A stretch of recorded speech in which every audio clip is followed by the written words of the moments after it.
Welcome back to Let's Talk Title IV, a podcast brought to you by the Title IV Part A Capacity Building Initiative.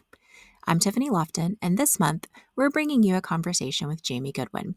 Jamie is the project manager for the Title I Part A Capacity Building Initiative at Region 20 Education Service Center.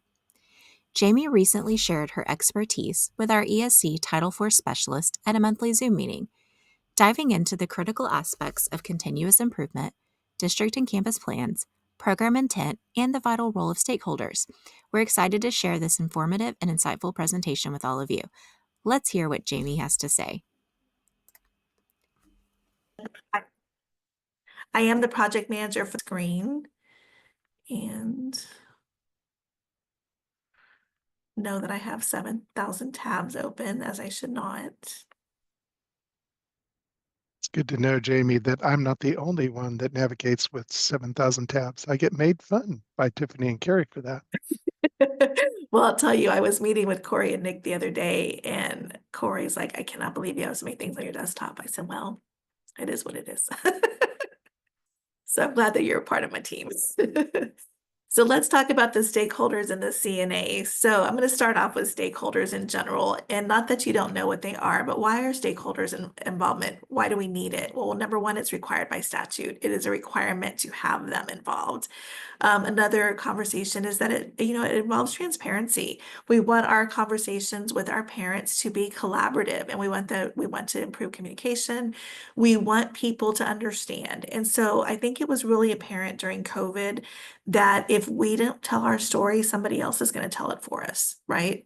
And social media has taken over. And so I had the privilege to work with a principal in Uvalde ISD who I think did this amazing job during COVID, and everything he could do to put on social media, he was on it because he wanted to make sure that he could tell the story before someone else got the opportunity to. And you build trust that way, and you build rapport that way, and you build that commitment and support. So when something doesn't come across as being good, the parents were right there saying, oh no, our principal is dedicated. Our principal is doing this. Our schools are doing this. Our teachers are doing this. So that relationship piece is really important. And I think that it's safe to say that sometimes for us who maybe are not in the classroom the way we might have been at one time, while we are all in it for kids, sometimes we lose that little bit of connection, right? We're not seeing what's in the kids. And so we need to make sure that we're building that rapport and we're building that transparency, because it's all about relationships. It's all about relationships, right? So in the chat box, if there's anything else you can think of for a good reason that we need to involve stakeholders other than the ones I have listed above, please feel free to add those into the chat box. Multiple points of view. Thanks, Carrie. Absolutely. And, this is really perfect. I was meeting with somebody yesterday and talking through from the administrative level, from the district level, once we're removed from the classroom, we kind of sometimes are a little bit disconnected for multiple reasons and not through anybody's fault. But if you were hired to be a sixth grade teacher, the job of a sixth grade teacher is to teach sixth grade. We don't want them trying to jump ahead to seventh grade or trying to, make judgments on what the music department or the sports department's doing. We just need them to teach sixth grade. We need the seventh grade to teach seventh grade. We need the coaches to do their thing. We need the secretaries to do their thing, the custodians to do their thing. But all of those people fall under the campus administration, and each of the campuses fall under the district administration. So we really need to get those points of view that just kind of remind us, and they're in the trenches. Where I'll put people moving into the district may have great ideas that they had in the district they left and are excited about, and sometimes they work for the new district and sometimes they don't, right? And sometimes change is just hard, even when it's necessary. We want to make sure that people are understanding the why behind things. And so I think it's really important to kind of have all that communication pieces. So thank you guys for that. So moving on, I want to share with you the CCNA toolkit.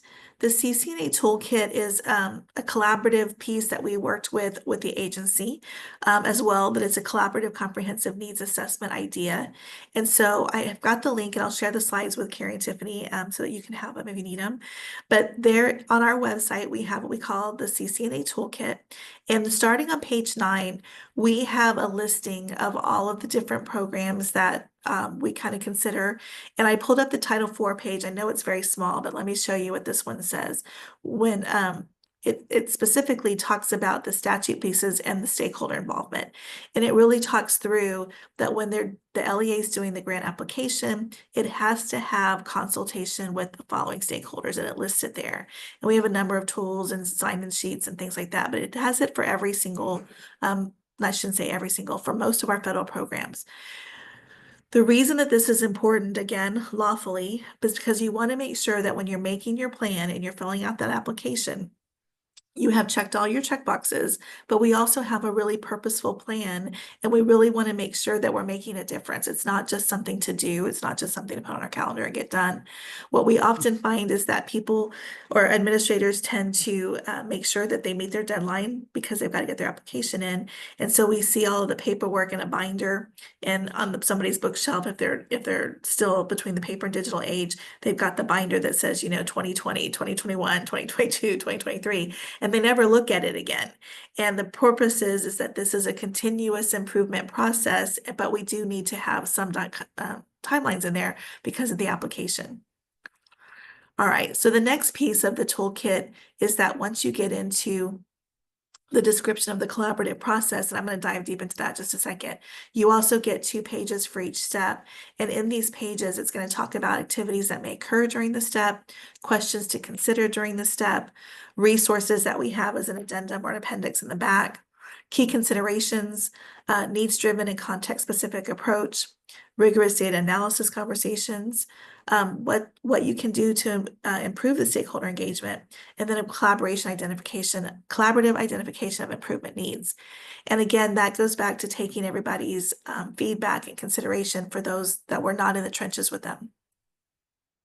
So I'm going to take kind of a pause and move into continuous improvement. So this diagram is coming directly from the U.S. Department of Ed. I know that the state has the Effective Schools Framework, and it's done a little bit differently. But pretty much the continuous improvement process, whether it's looked at as a 4-step process or a 5-step process, it's very similar. We're going to be identifying needs. We're going to be thinking through what some of the evidence-based interventions can be. We make a plan. We actually implement the plan, and then we have to examine and reflect that plan. So when we think about the first step, which is identifying the local needs, that actually is the comprehensive needs assessment. And I want you to kind of take note that it's only one step of the comprehensive needs assessment.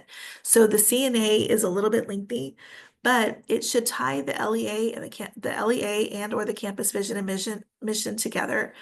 It should be data driven beyond the state assessment, right? So thinking through in Title IV has a connection to state assessment, but in many ways, people can say it's not really about the state assessment, right? We want our kids to have all sorts of tools that they need, from feeling safe, to being fed, to having sleep, to having the curriculum that they need. There's so many facets that make sure that we have all the things that we need to make sure that our kids are successful. And we want to assist in identifying root causes for the areas of weakness or needing improvement. And that's why the gaps exist. And sometimes it's not about the curriculum. Sometimes it's about the HVAC system. Sometimes it's about, we have a school district here in our area that is an older school district, and they're having HVAC issues. And so we recently had a freeze. And I know for some of you guys, y'all are thinking San Antonio doesn't really freeze, but it does get to about 20 degrees. And if it rains and it ices over, it's not pleasant because we're not built for that, right? So there is probably about once a year when that happens, and we don't have school because it's not safe. And one of our school districts, instead of taking one school day off, they actually took 2 because their HVAC system was having some struggles and the classrooms were not warm enough for the students. And that absolutely is going to affect their academic success, right? So there's so many facets as to what and why that we need to be considering in that comprehensive needs assessment. I think jumping out. Okay. In this step, thinking through some of the data, in our CCNA comprehensive needs assessment, we have some pages here, and I know they're showing up small, but I'm going to kind of dive into them a little bit. There's 8 pages, and one of them is the demographics, one of them is for student achievement, another one is for communication, school culture and climate, staff quality, recruitment, retention, curriculum instruction, parent family engagement, I'm sorry, I messed up, culture and climates here and technology. And what these pages do that I really love about this document is that when we often think about what do we need to be considering, we think about STAR. Our campuses are really driven by that grade, right? Our districts are really driven by the grade. And of course, it makes sense that they are. Everybody wants their kids to be in an A school, maybe a B school, but nobody wants their kids to be in an F school. But it's not quite that simple. Our legislators and some of our leaders have wanted people to say, oh, well, it's just like getting a report card, A, B, C, D, F. Well, when I was in school, 60 to 69 was an F, 70 to 79 was a C. It's not quite that simple in the school accountability system. So we have to really be thinking through all of these different issues. And so while we're doing that, we also want to be thinking through, it's not just about reading and math scores. It's not just that our kids didn't do their homework. It's not that we didn't have the most qualified teachers. It could be thinking through how much experience do our teachers have? Do they have the tools that they need? Does the air conditioning work? Does the heater work? Do our kids feel safe? Did they get to eat? We have all sorts of kids. We have all sorts of situations. When we think through technology, not does everybody have a Chromebook, not does everybody have wireless at home, but do we even have the internal technology we need? Do our secretaries have what they need to get things done? Do the teachers have what they need to get their things done? So we have different data sources listed in these orange boxes at the top of each document, but then we also have these probing questions. So a couple of years ago, I was working with a school district who was trying to improve their processes and working with their stakeholders. And so about once a month, they set up these regular meetings and they would have a selection of teachers and they would have a selection of parents and a couple of administrators from the district office. And what would happen is that sometimes, actually almost every time, I will tell you, this piece, the CNA or the comprehensive needs assessment, got pushed to the bottom because that person was trying to be mindful of everybody else's time. So she would say, oh, Mr. Pruitt needs 10 minutes. Let me put him first because I know he needs to go. Oh, Miss Atchison, she just needs 7 minutes too. She's just going to make a real quick announcement. So I'd slip her in. Oh, Miss Lofton needs a couple of minutes too. Oh, she's only going to need 15 minutes. I'll slip her in. Well, then before you know it, it's 5:30 and people are tired. They've been working all day long. Parents have been working all day long and they didn't really get into the deep dive of this. So my recommendation was stop letting people slip into your meeting, have this meeting be the sole purpose. And so she did. And then the next time what she did was she pulled a bunch of reports. Taper reports. If you've not seen a taper report, it's not the easiest thing to read if you've never seen one. There's a lot of different columns, a lot of different ways that things are calculated. So she threw out some taper reports and she said, here, each group take a look at these and let me know what your thoughts are. Well, you've got parents in there, you've got elementary teachers in there, you've got all sorts of teachers in there, and we have this data-driven world, but we don't always talk about how do you do that? Right. In a lot of my sessions, when I ask administrators, how many of you took a data disaggregation class through college as part of your program? Very likely you didn't. I've had like maybe 2 in the last 10 years when I've asked that. But we have data classes. I took one too, but not specifically for education. And most time our layman parents who don't have the higher education that we do don't know what you're wanting from them. So they could see, oh, well, our reading scores are low, or oh, our math scores are great. Well, that's great, but that's not giving us the full picture. So I encouraged her to maybe break up some groups and then give them some other data sources like the ones listed on this page, potential data types, I'm sorry, schedules, vertical and horizontal team alignment and processes. Do they have professional learning communities? Is there collaboration between the preceding grade and the next grade? Enrichment courses, what does that look like? Foundation courses, looking at your graduations, do we have a lot of kids on a 4, 5, or 6 year graduation track? We really want them to be on a 4 year. What do our lesson plans look like? Does the administrator actually check the lesson plans? I can tell you a million years ago when I started teaching, my principal didn't check our lesson plans. We just turned them in. I mean, he just wanted to be able to say, I know what people are doing. We turned them in. But I don't think that he ever looked at them because I never got feedback on them.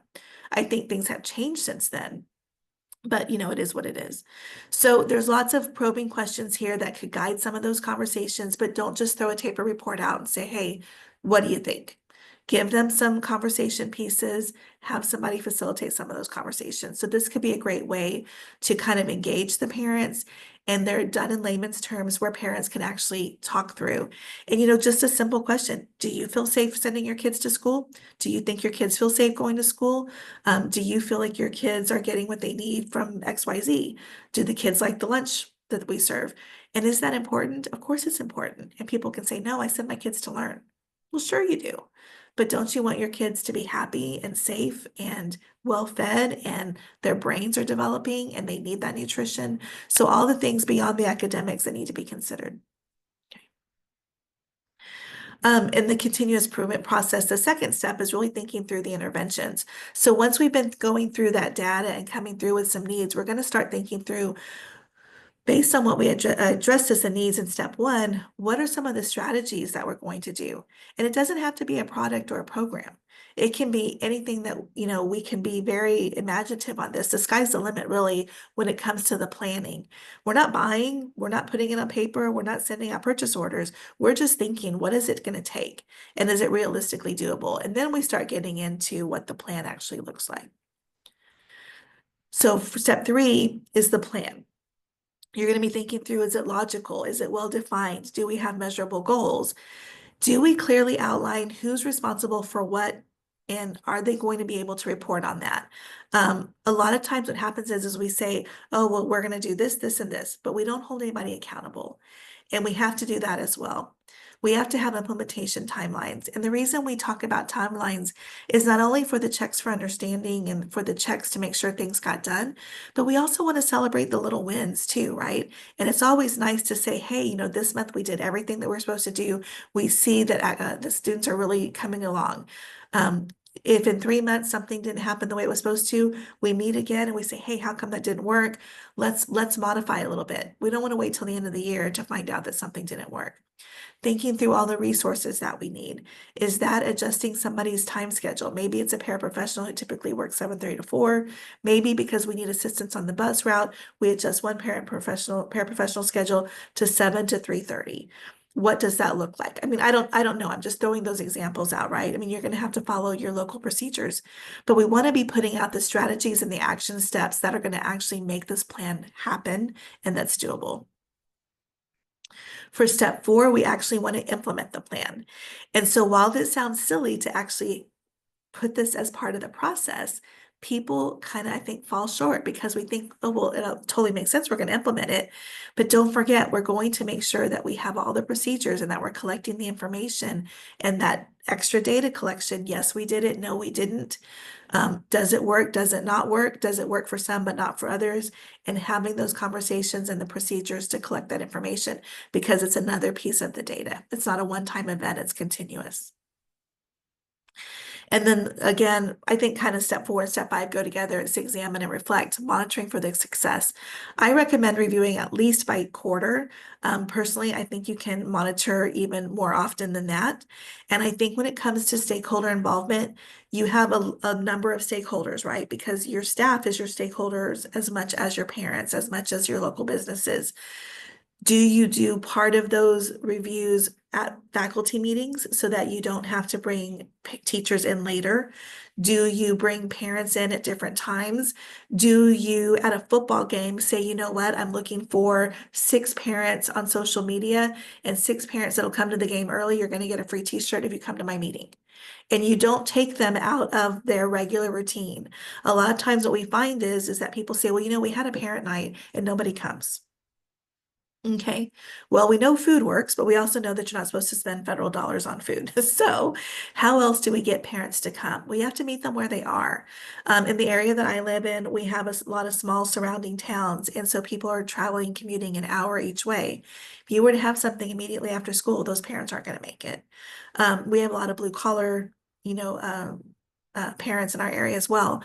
If you want them to come, their shift work, it's not going to work. I was at a school district one time observing a board meeting, I'm sorry, and there was an opportunity for parents to come and talk about some concerns that they had. Well, in this community, a small one high school district, They had decided based on needs, based on understanding that some teachers were new and that quite a few new teachers were needing to really develop some more staff development. They were starting to do once a month early dismissal days for their kids because they were trying to invest in their teachers and totally with the right idea in mind. But then what happened was is that this parent came during a board meeting and said, I wanted to share with you that I understand that this was the reason that this was done. Please understand that most of us are shift workers, and I don't have the opportunity to take off for 4 hours at a time. I either can take the full day off or I can work the full day. I don't get to take hours off. So if we need to give our teachers more time for professional development, it's just as good for me for you to give them the entire day and maybe do it every other month versus every month because it's costing me money as a parent. And a lot of parents were behind her in this. And that was a great opportunity and a great example of communication. And so the next year they did exactly that. They switched the professional development full day every other month. But the school district, with great intentions, was trying to invest in their teachers, still trying to provide the lunches for the kids. And so that was their frame of mind. But until there was that collaboration with the stakeholder, they didn't know what they had considered, right? So those are just some examples. You make adjustments to the plan to make sure that you're meeting the needs of everybody. I'm going to just quickly check and see. Rod put in there, making objectives and measurable outcomes are smart. Absolutely. Remember, the compliance report states how will the district, it's not just district did, it's the how part. Absolutely. And this could be a 6-hour presentation for me, y'all. um, this could be an all-day thing. So I am certainly kind of doing this in a short period of time, but they're absolutely right in the comments that they're adding. All right. So the implementation and monitoring is really making sure that the improvement plan is implemented with fidelity and that to ensure the progress is being made towards the annual goals. There's nothing more that's a little frustrating than for me to go and witness some meetings where we go, hey, so let's go through the plans. We got to do our progress reports. Y'all think this got done? Yeah, in progress. Y'all think this got done? Yeah, in progress. Y'all think this got done? Yeah, in progress. And there's really no meat to it. And we just have in progress, in progress, in progress, in progress. And then at the end of the year, it's like, oh, yeah, we're still in progress. Well, the idea is to meet the goal by the end of the year. So we have to be really definite about those things. So your outcomes really want to show continuous improvement, sustainability, accelerated achievement, and any type of system transformation. When you're assessing your processes, the encouragement here is that the process and program is it effective at achieving its intended purpose. Additionally, how do you know that it did? When I go to a meeting and someone says, hey, y'all think we did this? Yeah. The next question should have been, how do we know? Right? Then we think through, is there a better program or process to achieve our results? If something's not working the way we thought, maybe let's brainstorm some more. It might take an extra 10 minutes, it might take an extra hour, but it's worth the time. And then always kind of aligning everything with your vision. And then another reminder is that the plan is for the implementers to implement, not the planners to check off a completed checkbox. So it's really important that anybody that's going to be held responsible for doing something that's in the plan is also aware of the plan. And that's not always the stakeholders involved in the planning process. Sometimes you got to communicate that. And additionally, you want to communicate it with your stakeholder anyway. You want to let them know we had a representation, we had stakeholders, but then let the rest of the stakeholders know what's going on. It's how you get people to support you. It's how you get people to, even your local businesses, to donate to your fairs or to your carnivals or whatever types of opportunities that you have when you need donations. And then remember that ultimately the plan is to improve student outcomes. It's not about you. It's about the student outcomes and not that your plan was successful. So just a really quick overview about improvement plans, and we're almost done, is that there's a couple of different required improvement plans. So I'm putting these up because sometimes people don't recognize what those are about. One of the things, and I realize that this is more of a Title IV audience, but I just wanted to kind of let you know that there are different requirements for federal programs versus state programs. And so I'm going to start on the right side. You have a district improvement plan, and that is a tech requirement. It is a 1-year plan, and it is referred to as a DIP. And then we have campus improvement plans that are also tech requirements, and they're 1-year plans.